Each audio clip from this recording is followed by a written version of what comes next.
السلام عليكم طلاب، كيف الحال؟ شلونكم؟ وش اخباركم؟ ان شاء الله كل شيء تمام.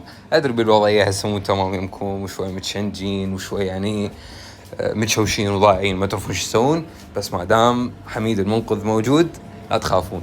السادس ماكو اسهل من يمه وياي.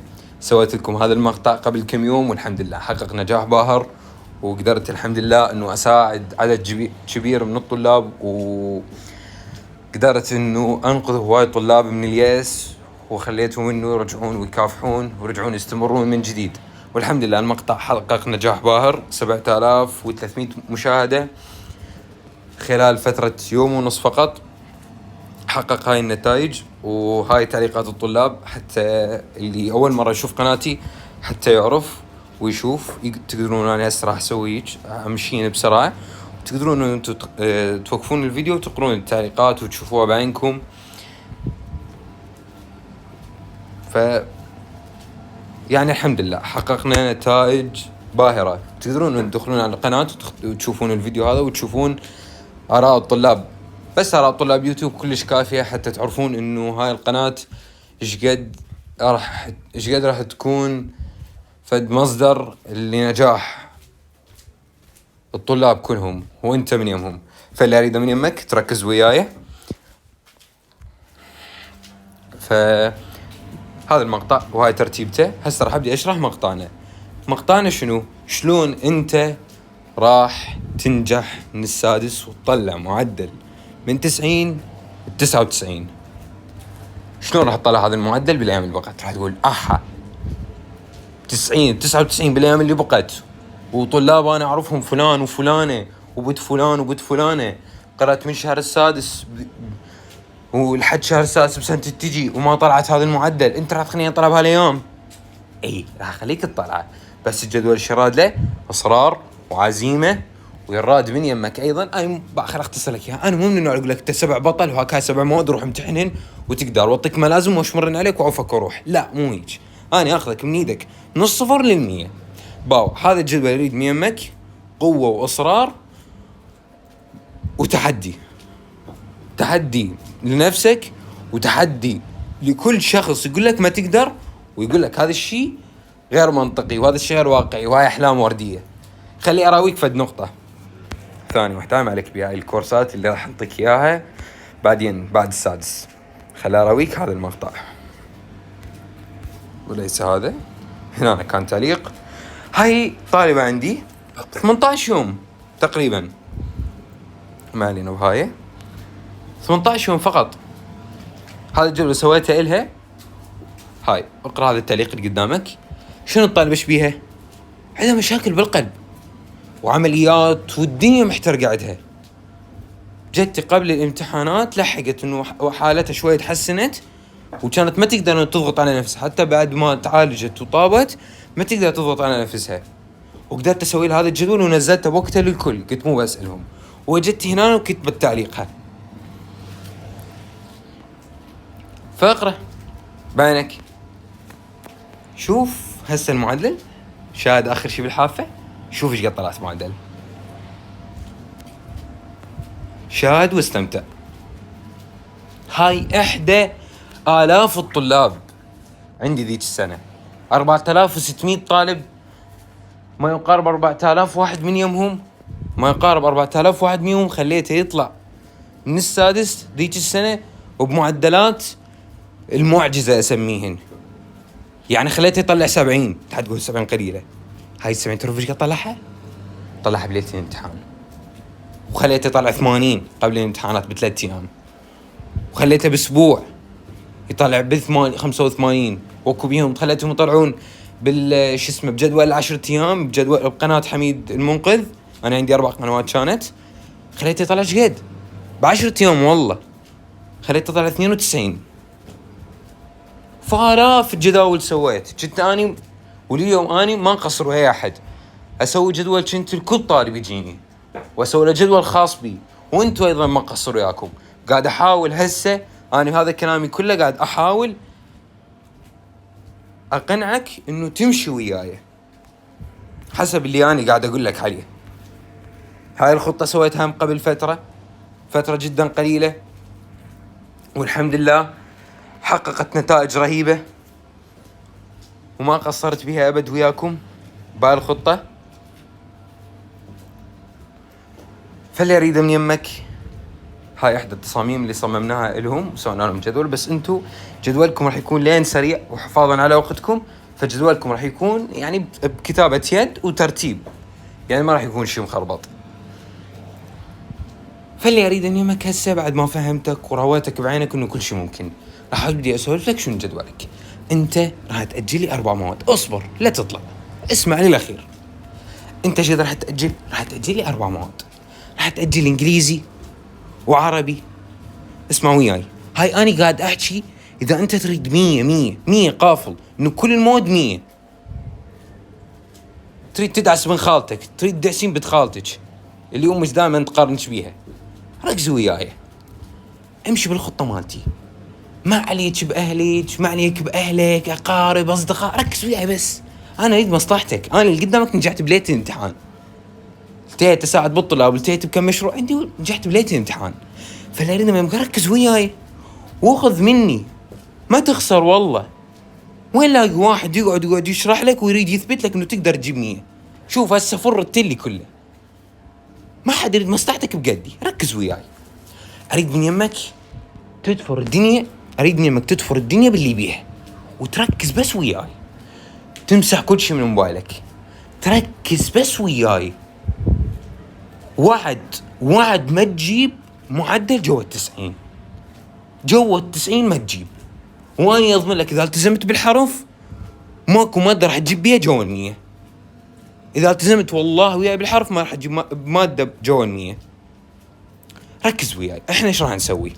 راح خليك تأجل 4 مواد، كيمياء ورياضيات وإنجليزي وعربي. راح أخليك تمتحن الإسلامية وأحياء وفيزياء. راح يجيني طالب يقول لي أنا أريد أمتحن رياضيات بدال الفيزياء، أنا أريد أمتحن كيمياء بدال. أنا سويت لك جدول أنت كل شيء ما شايف من المادة.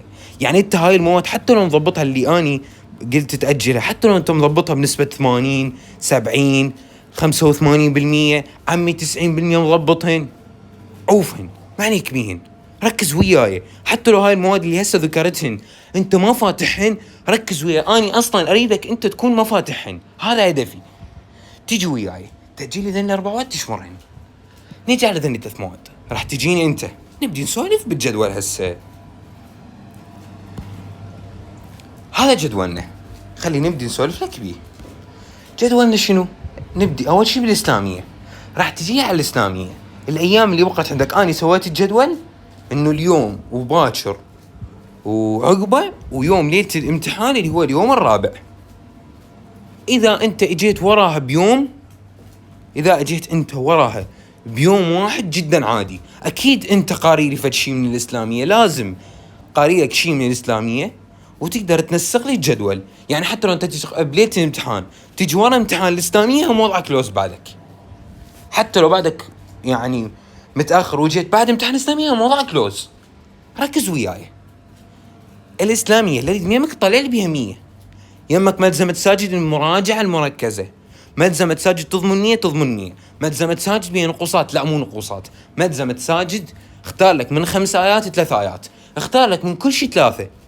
ملزمه تساجد تضمن 99 لا للاسف روح شوف لك غير ملزمه. ملزمه تساجد ايش قد تضمن 100، حرف واحد ما يطلع خارج ملزمه تساجد.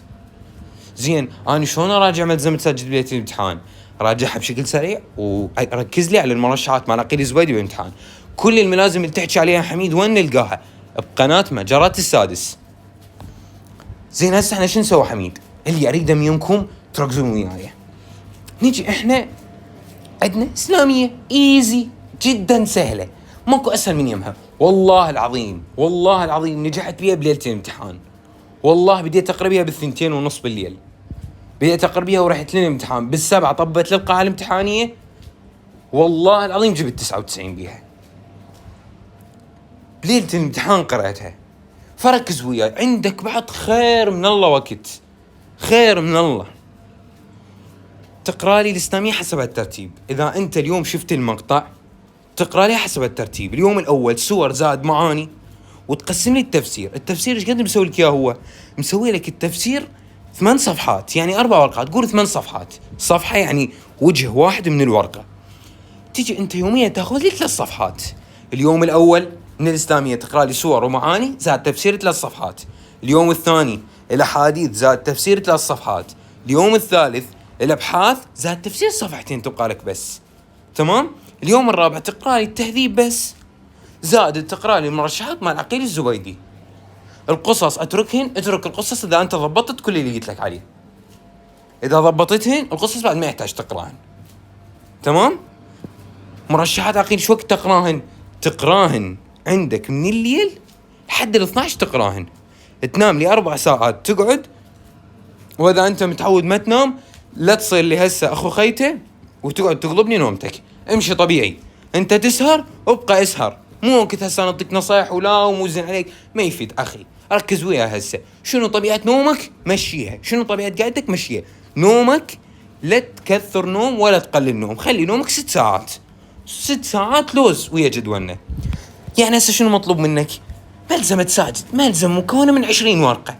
شلون ما تقراها اقراها، شلون ما تخلص اخلصها. المهم اني اريد بالليل، يعني مثلا بالليل الساعة تقريبا 9 اقصى شيء انت مكمل ملزمة ساجد ومراجعها.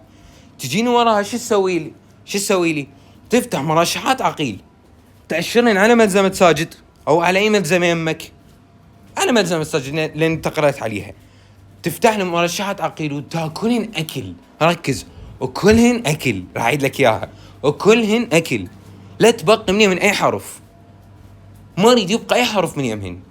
ركز عليهن زين، لان ذيك السنه حقق النتائج يعني مرعبه، نتائج مرعبه بالدور الاول. فليرنمك ركز بيهن، مو تقران بوحدهن. اذا انت تريد تمشي على جدول واتي وتريد 100 اقرا مال ساجد ووراها اقرا مرشحات عقيل. تريد انت عليك يا الله وش تطلع نعم الله حلوها، صارت كليشه مرتبه. بس نكمل، اقرا مرشحات عقيل وروح. بس انت اكيد اللي يطبل هذا المقطع يريد معدل، ما يدور 50 60 70 وش يطلع حاهيه. فش تسوي لي؟ تقرا لي ورا مرشحات عقيل. خلصنا. انت كطالب جيت شفت المقطع اليوم او باكر تلحق تمشي على حسب ترتيبي. اليوم الاول سور ومعاني زاد شويه تفسير، اليوم الثاني حديث زاد شويه تفسير، اليوم الثالث ابحاث زاد شويه تفسير. كل شيء ما عندك غير بس اسلاميه. عندك انت اليوم 24 ساعه، 6 ساعات نوم، 18 ساعه كل شيء ما عندك غير بس اسلاميه. اريد 100 اللي يجيني وجايب 99 العب بطوبه. 100 لا تجين جو 100. احنا هدفنا كل المواد 100. خلصنا الاسلاميه. هذا معرف القناه اللي يريده وراح اخلي لكم اياه بالوصف، وراح اثبت لكم اياه باول تعليق بكل الملازم بكل الامتحانات كل التبليغات راح تنزل بيه. وموضوع العمل عمل بعد السادس والكورسات والتخفيضات مال الكليات ايضا راح يكون بهاي القناه مجرة السادس هاي قدامك. ننزل اللي بعده. عندنا الاحياء على من راح نمشي؟ راح نمشي على احمد حسان، والفيزياء راح نمشي على علي الرائد. شلون راح يكون ترتيبهن؟ احنا حنرجع يوم 8، عندنا من يوم 8 ليوم 30 هذا كله إلنا. وعندنا بالنص امتحان شو اسمها يوم 22 امتحان الأحياء. ما علينا بما يأثر علينا. نجي احنا شو نرتب؟ الأحياء كم محاضرة؟ الأحياء 17 18 محاضرة. حلو. الأحياء ذين محاضرات أضبطن تجيب 100 تضبطن وتجيب 100. هل ألحق أراجع؟ راح تلحق تراجع مراجعة فصلية، وتراجع مراجعة شاملة أولى، ومراجعة شاملة ثانية، وراح تلحق تكمل المادة وتاكلها أكل. وإذا عبرك سؤال ويجي سؤال خارج اللي قاري أنت، أنا معتب لك. امشي على قولك علي والمية يمني. أنت جاي هنا أنت بطل. أنت اللي جاني هسه وتريد تطلع معدل وعندك إصرار وعزيمة، أنت بطل. أجيب لك 100 وغصبا عن الكل وخليك تدعسهم كلهم، تكسر خشم الكل. شك واحد فك حلقة وقال لك ما تقدر. أنت تقدر أخي، بس الداير مدارك ما يخلوك. شفره قبل أبو 99 عنك. ناقص عقل؟ لو عقل زايد مركبيله.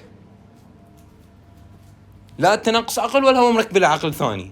الفكرة أنت ما عندك أحد يواجهك، وأنا جيت أواجهك. راح خليك تضمن 100. كل المواد 100. ماكو أي سؤال راح يعبرك. المواد حتكملها وتراجعها مراجعة أولى وثانية، وبالدور الثاني ل4 مواد ذني حخليك تراجعها 3 مرات وتمتحن شوامل لما الله يقول بس. ويج اخليك تلعب طوبه بالماده. السادس شيء جدا سهل، بس اللي صعبه عليك اهل القنوات اللي هم مهمتهم يصعبوه عليك حتى يروج للمدرسين يمه ويخليك تسجل يمهم. اذا اني جيت وقلت لك السادس يخلص ب6 ايام، لو جيت وقلت لك السادس تقدر تطلع ب100 بوقت الامتحانات، بيت الامتحانات، راح تسجل بمعاهد؟ ما راح تسجل. فركز وياي. نجي على الاحياء شو اسمها والفيزياء. الفيزياء علي الرائد اني كنت جايب لكم ثواني بس اشرب مي.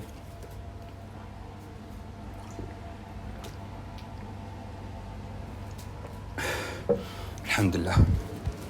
الفيزياء كنت جايب لكم وايد سليم، بس لقيت لكم استاذ فاطحل بالفيزياء. لا اروج المدرس اني ولا اقول اي شيء على اي مدرس، اني اجيب لك الشيء اللي اني جربته.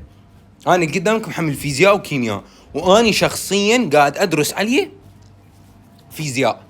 حرفيا ابدع بالفيزياء. مسوي لك الفيزياء الفصل الاول 3 محاضرات، يعني تخيل مدللك درجة اشتقاقات وتجارب، شارح لك اياهن بمحاضرة، مسوي لك اياهن، يحفظك بطريقة البرتقالة. يعني ماكو مدللك طريقة البرتقالة، ما راح احطه بالاول محاضرة راح تفهم شلون طريقة البرتقالة.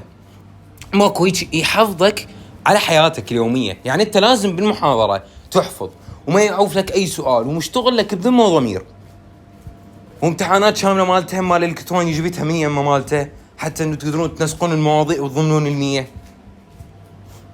وركز وياي، ما عليك باي واحد يقول لك انه هذا يروج وهذا يعطيكم مرشحات.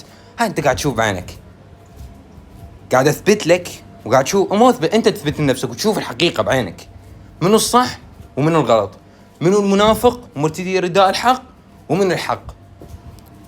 فايش راح يكون عندك؟ اريد منك تلتزم وياي. هذا ابو الاحياء 18 محاضرة، هذا ابو الفيزياء ايش قد علي الرائد مسوي لك 22 محاضرة كل الفيزياء، وملحق صغير، ملحقين صغار 9 دقائق ب20 دقيقة اشتقاقات اضافيات مال الفصل الثالث، فنقول 22. اليوم الاول راح ترجع من الامتحان، يوم الرجوع من الامتحان الاسلامية، تقرأ لي محاضرتين بس مال احياء، ما اريد اتعبك اليوم، بس محاضرتين. تسبح، تاكل، تتغدى، تعيش حياتك طبيعي، ترتاح، تنام شويه اذا ما نايم، ما تنام الا تخلص ذين المحاضرتين. اول محاضرتين تخلصهن. اليوم الثاني تقرا لي محاضرتين بعد كل شيء ما عندك، نهار 18 ساعه عندك، 18 ساعه كل شيء ما اريد منك غير بس محاضرتين احياء ومحاضرتين مال فيزياء. ايزي، ماكو اسهل من يمها. امشي على الجدول والنية بتجيب. اليوم العاشر نفس الترتيب، بس نفس الترتيب وين؟ بالاحياء. يعني مختصرا في خلطك جدول الاحياء من يوم 8 لحد يوم 16، انت على يومين ومحاضرتين. يوم 16 تحت تكون مختم الاحياء. خلصنا من الاحياء ب6 ايام بس، العفو ب8 ايام بس خلصنا الاحياء، كملناها. اجيك على ترتيب الفيزياء. شوف شلون دللتك. فصل الاول انطيتك اول شيء محاضرتين الشرحيات، يعني من اقول لك محاضرتين الشرحيات، يعني محاضرة الشرحيات الأسئلة والتعاريف والتعاليل، ومحاضرة تجارب واشتقاقات. اليوم الثاني انطيتك محاضرة المسائل، حتى بهاي اليوم تقرأ المحاضرة الوحدة، واللي بكان المحاضرة الثانية شو يكون فوق منطتك محاضرتين، لا هنا محاضرة واحدة زائد وزاريات وياها. هو بالملزمة حاط لك، يعني أنا أنصح إنه أنت إذا تقدر انت تستنسخها الملزمة وحطها يمك وحل ورقة وقلم بيها. ما قدرت تستنسخها جدا عادي، جدا عادي، لا تفكر ابد لا تفكر، جدا عادي، ورقة وقلم وياه. اني هسه شخصيا انا قاعد اكتب ورقة وقلم وياه، فلا تشيل هم ابد. فاكمل لك. انت اليوم الاول تقرا لي محاضرتين الشرحيات، تختم الشرحيات. اليوم الثاني نقرا محاضرة شو اسمهن، نقرا المحاضرة مال المسائل. هو مضبط لك كل شيء، شارح لك بالتفصيل الممل. تختم المسائل، وانا ما تختمها، حاط لك هو مسائل بالملزمه ومكان الحلهن، تيجي انت تحل المسائل كلهن. ختمنا هنا الفصل الاول. اليوم الثاني تقرا جميع نفس ترتيب شو اسمه الفصل الاول، محاضرتين شرحيات، محاضره جواها المسائل باليوم اللي وراه. نجي لليوم الخامس اللي هو هذا محاضرتين احياء زاد محاضرتين جميع شرحيات الفصل الثالث. نجي لليوم ال14 محاضرتين احياء زائد محاضره واحده من المسائل تاكل لي اياها اكل. هنا أنا بعد احنا خلصنا دللتك بما فيه الكفايه. هسه نجي احنا نسولف بالصدق اللي هو يعني ليش يعني اسمه اقول لك ايش والله بس للتخوفك بس بعدين استخطيتك انت مو مال هسه خوفك. والله اصلا الفصول الاخيره جدا سهله، الفصل الرابع والخامس ما تشوف حتى انا منطيك اياها محاضرتين باوع. احنا أنا شنو عندنا؟ محاضرتين احياء زائد محاضرتين الفيزياء ومحاضره الشرحيات ومحاضره المسائل طولها 50 دقيقه بس هي ووزاريات وملاعيبها فلا تشيلها مبد جدا سهله. وعندك 18 ساعه عندك مو بس ذاني المادتين كل شيء ما عندك لا تشيلهم ابد. انا مدللك ما متعبك ابد. انا اقدر استضيف لك كيمياء واقدر استضيف لك رياضيات واصعبها عليك بس احنا ما عندنا شيء. اللي مدخن جيجاره واللي مدخن اللي مدخن 4 جيجارات اثنيناتهم شو يسموهم؟ مدخنين. فانتهت. انت ما دام اجلت لي ماده او اجلت لي 4 فانت نفس الشيء. لا حد يقنعك ولا حد يقول لك اسئله الدور الثاني صعبه. والله العظيم اسهل اسئله شفتها بحياتي، اسئلته جدا بسيطه. الدور الاول اصلا تكون اسئلته شويه متشدده حتى يحاولون ايش قد ما يقدرون الدور الاول يقللون من الاشخاص اللي ياخذون الدرجه مال الدور الاول. الدور الثاني دفاتر ويشمرون هاي كلها كذب والله العظيم. الدور الثاني ما يساعدون بالتصحيح كذب. الدور الثاني اني امتحنت كل موادي دور ثاني، ما امتحنت ولا ماده دور اول، كلها دور ثاني. الاسلاميه لعب الطوبه بيها واخذت 99. التعريف شو اسمه الحديث كان عندي بينقص 4 كلمات بنص الحديث، يعني مو بنهايته حتى يلزقوها لي بنص الحديث ونقصوني عليها درجه واحده بس. الشرح لعب الطوبه من يمي بس تموت تلعب طوبه من يمك مالك انت كمل حلال الخطه اللي اعطيتك اياها. فهنا نرجع نكمل محاضره المسائل ومحاضره الشرحيات. كمل فصل رابع نوب نرجع محاضرتين باليوم اللي ورا احياء زائد محاضرتين مسائل وشرحيات الفصل الخامس. هنا احنا نتوقف فيزياء. هنا الاحياء خلصناها ختمنا الاحياء. نجي هنا شنو عندنا؟ يوم 17 تراجع للفصل الاول والثاني. حتقول لي اوه شنو فصلين؟ باوع اخي خلي افهمك انت هنا أنا بس مراجعه انت ما ناسي يعني هاي المراجعه مالتك ما راح تباوع اصلا ما راح تطول غير ساعه ونص بس بالزايد، يعني ساعه ونص ورقه وقلم لان انت كل شيء قاري وكل شيء حافظ وكل شيء فاهم ما ناسي اي شيء. ما صار لك كم يوم من قريتين فما تطول ساعه ونص بالمراجعه مال الفصل الثاني. تراجعين وتكملين. اني منزل لك شامل لان انا قلت لك اضمن لك المية. اني منزل لك امتحان شامل بس تقدر بيه الشحن مال ايواد. اني منزل لك امتحان شامل الفصل الاول وامتحان شامل الفصل الثاني تمتحن نفسك. هنا أنا ختمنا الاحياء وختمنا الاحياء وختمنا شو اسمه الفصل الاول والثاني مالتها. نعبر لليوم اللي ورا رح ناخذ مراجعه فصل الثالث ورابع. تقول له اوه الثالث وش طوله؟ مو اخي الرابع جبت لك اياه هو الرابع كله محاضره واحده بس مسوي لك اياها المدرس، يعني هم جدا سهله وعندك وقت طويل كل شيء ما عندك. يعني انا شلت من يمك الفيزياء حتى لا تعبك حتى لا اضغط عليك حتى براحتك تراجع. اعطيتك 5 ايام تراجع بيها، يعني اللي عليك فقط يومك عباره بس عن تراجع. تريد تقرا فيزياء ما انصحك تجنب الفيزياء بهالايام لان احنا نريد 100 ما نريدك تشوش. هسه لنا كاف بعد لا تقرا فيزياء. كملنا اليوم الثاني من المراجعه راجعنا رابع وثالث. الفصل الخامس فصل جدا جدا جدا سهل بس بسبب التضخيم والتهويل اللي ينطون المدرسين انا اضطريت انطيك الى يوم كامل بوحده. فصل جدا سهل وجدا بسيط وممتع همين بس المدرسين صعبوا عليك مثل ما صعبوا السادس وقالوا كله ب 12 شهر يلا تقدر تطلع معدل. وانا هسه نعطيك خطه تقدر تطلع بيها 100 وانت وضعك بالسليم وبالمرتاح لين غيرك ب 18 يوم ومحصور والدنيا محترقه ما وطلع معدل طبعا واللي بيطلع معدل صيدله واللي اسنان. فركز وياه وامشي. خلصنا احنا نمتحن شامل بالفصل الخامس وخلصنا ختمنا. نيجي شنو عندنا يوم 20 يوم 21. يوم 20 راح نيجي هنا نراجع مراجعه شامله اولى ونمتحن امتحان شامل اول. نيجي اليوم اللي وراه يوم 21 مراجعه شامله ثانيه اللي هي مراجعه تعتبر يوم الامتحان مراجعه شامله ثانيه ونمتحن بامتحان شامل ثاني. وهنا جيب لي زلمه مشي على الترتيب هذا مالتي ويقدر يقول اجى سؤال خارج اللي مكتوب اتراهن ويا اي طالب يجيني يقول لي مشيت على الخطه اللي رسمتها انت وما جبت 100.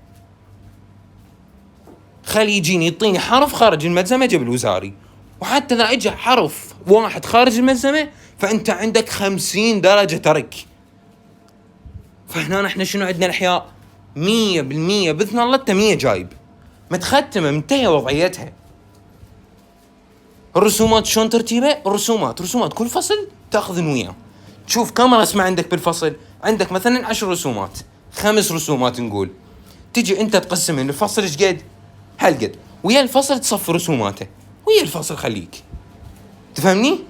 واكو طريقه لخم ايضا، تقدر ويا المراجعه تراجع الرسومات. اتفقت المراجعه ما عندك شيء هواي، فقط تراجع الشرحيات، تراجعهن وتنطي 6 ساعات يوميا للرسومات. عندك خير من عندك 16 18 ساعه عندك باليوم، ويا المراجعه تقدر تخلي الرسومات، تقدر تجزئهن الطريقه اللي تحبها. تقدر بالليل قبل لا تنام تراجعهن. وهنا نحن خلصنا الاحياء 100. احنا هنا مخلصين من شو اسمها، من الفيزياء مخلصين 5 فصول اللي بقت عندنا كلها كرزات. تعال اسولف لك بالكرزات. هنا ايش بقى عندنا؟ بقت عندنا فيزياء بوحدها بالساحه. احنا هنا ضمننا 100 اسلاميه، ضمننا 100 احياء، وضعنا بالسليم. نجي على الماده اللي وراها الفيزياء راح تبقى انت يومك كله عباره بس عن فيزياء. ايش بقى عندنا؟ بقى عندنا من الفيزياء 9 محاضرات بس، محاضرتين فصل سادس، محاضرتين فصل سابع، فصل ثامن 3 محاضرات مدللك مسوي لك مطول لك شويه حتى تستفاد، حتى تفتهم كله للاخير. 3 فصل تاسع وحده، فصل 10 وحده. المجموع ايش قد؟ المجموع كله 9 محاضرات. ايش راح تسوي؟ راح ترجع لي من الاحياء، ترتاح لي شويه وتشد حيلك، ما بقى شيء خلصنا احنا. تبدا تستلم لي منو؟ الفيزياء. تستلم الفيزياء تاكل لي اياها اكل. عندك 3 محاضرات وعندك نهار شطوله. راح ترجع انت من الامتحان بالعشرة لبيتك، مو بالعشرة، ب12 راح ترجع. ارتاح لك ساعتين بين صلاة بين غدا بين ترتاح شويه. عمي ساعتين ونص، عمي 3 ساعات.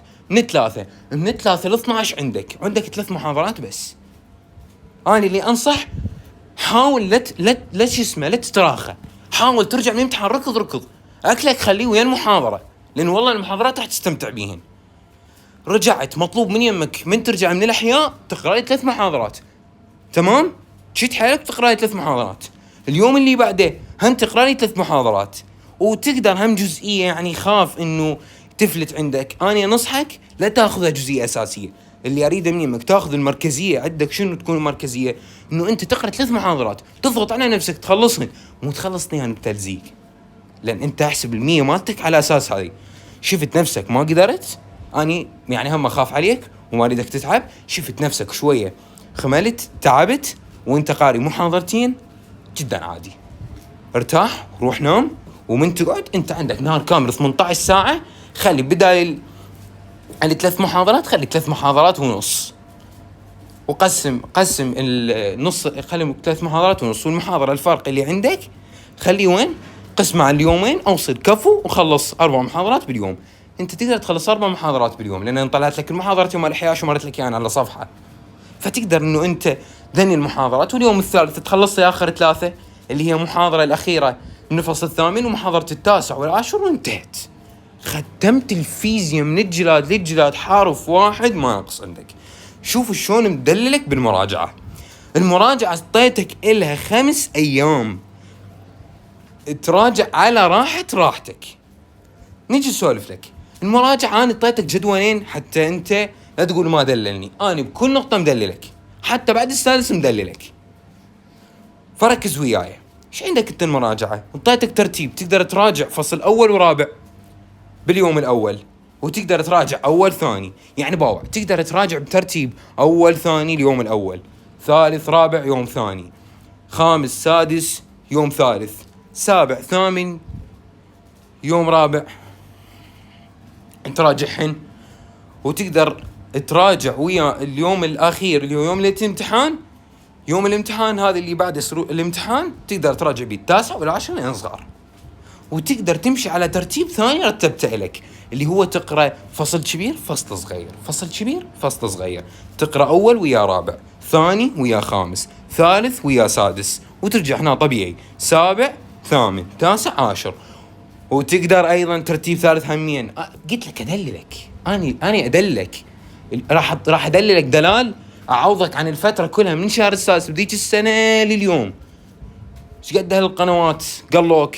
انا اليوم راح ادللك باو علي. تقدر شو تسوي؟ انت مو راح تراجع سابع ثامن، عندك نهار جدا طويل، تسحب لي التاسع والعاشر تراجع لي اياهن ويا التاسع ويا السابع والثامن. انت هنا راح تكون مراجعهم كامل وعندك وقت جدا هواي، يعني دوس تصل كفو وتراجعهم كلين بيومين، لان انت مضبط الماده. انت تعرف اني قرأت تعريف، اني يعني قرأت تعريف بالفيزياء بالفصل الاول. انا قرأت الفصل الاول وياه، لان انا ما اجيب لكم شيء اذا مو اني اجربه وانا اعتمد عليه يلا اجيب لكم اياه. تعريف الحدث سبالي، شرحه هو الحدث سبالي، وانا حتى ما من تقرأه ما اكتب ويا ورقه وقلم، بس هيك. بس انت ممنوع لازم ورقه وقلم. انا لين مضغوط علي شغل وعلي جهد وعلي امور جانبيه، فمو بدون ورقه وقلم ما محتاج درجه عاليه يعني. فاللي اريده من يمك شد حيلك، كملت انت لحد هنا. انا تبقى ليله الامتحان شو تسوي لي؟ خلي افهمك شلون تراجع. انت ايش راح تسوي ويا كل محاضره مسائل؟ ترتب لي مخطط. انت بايدك، ركز، بايدك ترتب لي مخطط للقوانين، ترتبه وتلعب تسوي هيك خبل، تلعب بطوبكم كون هيك خبل الجدول. ترتب لي مخطط لكل فصل الا بايدك، تخليه على صفحه، ما عليه الخط وهاي الامور، ما عليه، المهم يكون بايدك حتى تتذكر. تحطه على صفحه، كل ما تكمل فصل تحطه على صفحه. بالمراجعه الاخيره كلش اللي هي ليله الامتحان ما تراجع لي مسائل، تراجع لي فقط قوانين.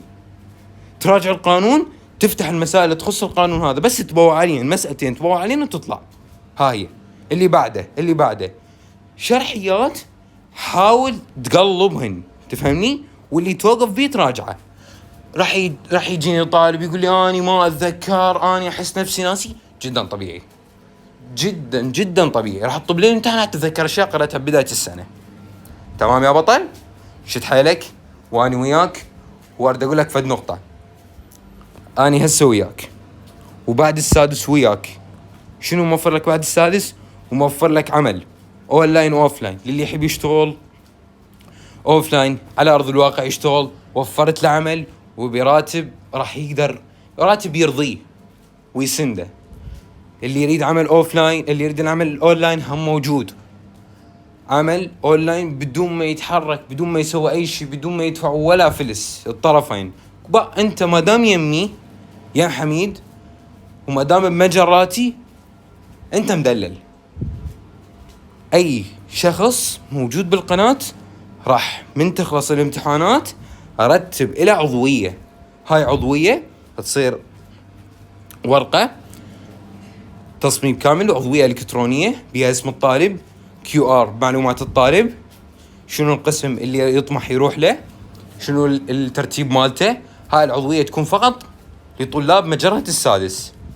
راح تتوفر لكم كورسات بآلاف الدولارات. هذا الكورس اللي شفتوه هسه قاعد اقلب، هذا احد التسريبات. هذا الكورس بس اللي شافوا المقطع راح يشوفوه. هذا احد الكورسات اللي جايبه لكم، كورس تسويق. سعر هذا الكورس $775، جايبه لكم مجانا، وجايب لكم هواي كورسات. واللي مو اللي كل طلاب العراق من شنو يعانون من يدخلون اقسام طبيه واقسام الهندسه؟ انا راح اقول لك يعاني من الانجليش، يعاني منه بطريقه يعني مرعبه، ويظل يعاني السنه الاولى ويظل يقضيها بس يترجم ويحفظ بلا حروف همين. انا جبت لكم كورس من منصه ينفع، اكبر منصه على مستوى الوطن العربي. جبت لكم كورس مال الانجليش مالتها 12 مستوى، راح يخليك اسطوره بالانجليزي، باللسان وبالمعاني والخبرات، ومدللك لا تخاف. وحتى ان شاء الله هسه قاعد اشتغل وارتب لك تخفيضات للكليات ايضا. فاللي اريده من يمك، اذا تعرف اي شخص محتاج عمل، حتى ان كان طالب كليه ماكو اشكال، يعني هاي النقطه نستثنيها. شخص محتاج عمل، شخص محتاج يتطور بمهاراته، تسويق، مبيعات، اداره اعمال مو هاي اللي بالكليات، لا اداره اعمال يكون صاحب شركات وهاي المواضيع. كورسات بكل الأمور، حتى تفاوض وإدارة البيع وهاي المواضيع كلها. اللي يريد عمل هم موجود، وفرنا لكم أوفلاين وأونلاين. بعد السادس إن شاء الله راح يكون موجود. اللي يريد كورسات يطور من نفسه هم موجود. كل الأمور اللي راح تحتاجوها راح تكون موجودة يمكم. فأي شخص تعرفوه يحتاج مساعدة بالسادس إحنا وياه، سادس دور أول وثاني أقصد، مو بس أول. أي شخص يحتاج جزئية له أيضا اللي هي عمل والكورسات، أي شخص يحتاج فلا تقصرون، تدزوا له الرابط وتخلون نظام، لأن حرامات بعد الامتحانات راح تقفل القناة، وبعد ما يدخل إلى أي طالب فقط اللي موجودين هم راح تكون لهم العضوية، وتجي لكل شخص عضوية خاصة به باسمه وبمعلوماته، وراح تكون عضوية خاصة به تجدد كل شهر، حتى هو ياخذ هاي الكورسات وهاي الميزات كلها مجانا، لأن هاي الميزات راح تكون مدفوعة بس للطلاب المجر راح تكون مجانا. وبالتوفيق وإلى اللقاء.